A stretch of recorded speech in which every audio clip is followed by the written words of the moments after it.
Lorsqu'on a affaire à une situation morale complexe, comment devons-nous réagir? Quelle est la meilleure décision à prendre? Est-ce qu'il faut agir en fonction de ce qui est juste, en fonction de principes moraux établis auparavant, en fonction de la conséquence de nos actions sur le monde? L'utilitarisme a une réponse à vous proposer pour faire de vos actions des actions morales.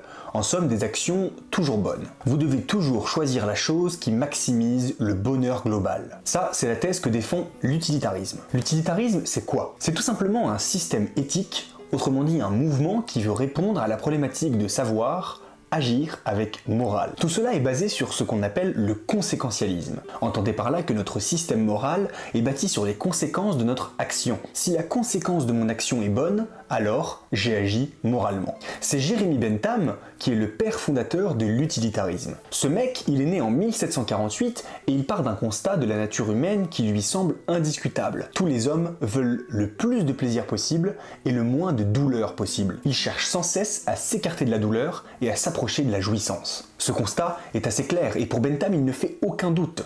Ce refus de la peine et cette approbation pour le plaisir, c'est ce qui fait notre nature. Toute notre vie est régie en fonction de ces deux extrêmes qu'il faut soit éviter au maximum, soit vivre au maximum. Savoir ce qui est bien ou ce qui est mal, c'est pas évident. Alors on décide de se baser sur un critère un peu plus perceptible, celui de l'utilité. L'utilitarisme a pour but le plus grand bonheur possible du plus grand nombre de personnes possible. Et c'est tout. Et ce positionnement de la vie heureuse comme la recherche du plaisir et l'évitement de la souffrance, c'est ce qu'on appelle en philosophie l'hédonisme. Et Bentham n'a fait que plaquer un conséquentialisme sur un hédonisme.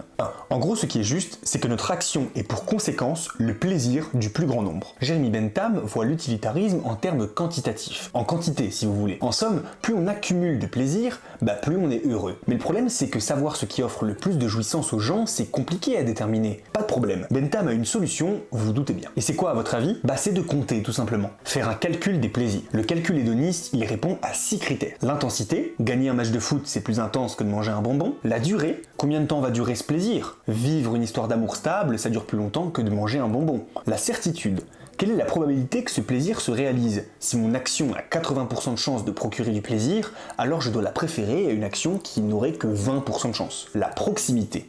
Dans combien de temps ce plaisir pourra se manifester? Manger un bonbon maintenant a plus de poids qu'une soirée qui va se dérouler dans un an. La fécondité. Est-ce que ce plaisir pourra conduire par la suite à un enchaînement d'autres plaisirs? Si vous donnez un cours de physique à quelqu'un, vous éprouverez du plaisir à le donner et lui à l'écouter. Et peut-être que ces nouvelles connaissances pourront lui apporter d'autres plaisirs, celui de la raconter à son tour par exemple. La pureté. Est-ce que ce plaisir peut être suivi par une douleur après coup? Manger un paquet de bonbons n'est pas une action très pure, puisqu'elle a de grandes chances de vous amener à regretter ce geste pour votre santé. Prenons maintenant un exemple simple dans lequel vous pourrez appliquer l'utilitarisme. Vous ne savez pas quoi faire de votre soirée, vous hésitez entre vous mettre à lire le dernier roman que vous avez acheté à la librairie, un bon Victor Hugo qui ravira votre esprit littéraire, ou alors organiser une soirée avec vos amis dans vos appartements rincés de banlieue parisienne. Que devriez-vous choisir si vous êtes juste? Réponse, la soirée avec vos amis. Tout simplement parce que cela procurera du plaisir à un plus grand nombre de personnes. Bon, on arrive facilement à voir les limites de cette doctrine. On se rend bien compte que ces deux plaisirs semblent être quand même bien différents. Pour autant, y en a-t-il vraiment un meilleur que l'autre? Eh bien, pour le successeur de Bentham, John Stuart Mill, oui. Pour lui, il ne faut pas voir l'utilitarisme quantitativement, puisque tous les plaisirs ne se valent pas, mais plutôt qualitativement. Mill reconnaît volontiers les apports philosophiques décrits par Bentham, mais il critique son propos en lui objectant que tous les plaisirs ne sont pas équivalents. Il y a des plaisirs qui sont supérieurs à d'autres. Ce sont les plaisirs de l'esprit qu'il distingue des plaisirs du corps. La philosophie, l'art, les relations amoureuses ou amicales ne sont pas comparables à une masturbation, un fast-food ou une baignade en été. Ce n'est donc plus l'accumulation aveugle de plaisirs quelconques qui caractérise ce qui est bon, mais plutôt la fine sélection de plaisirs raffinés. Mill a d'ailleurs une phrase célèbre qui résume son propos. Il vaut mieux être un humain insatisfait qu'un porc satisfait.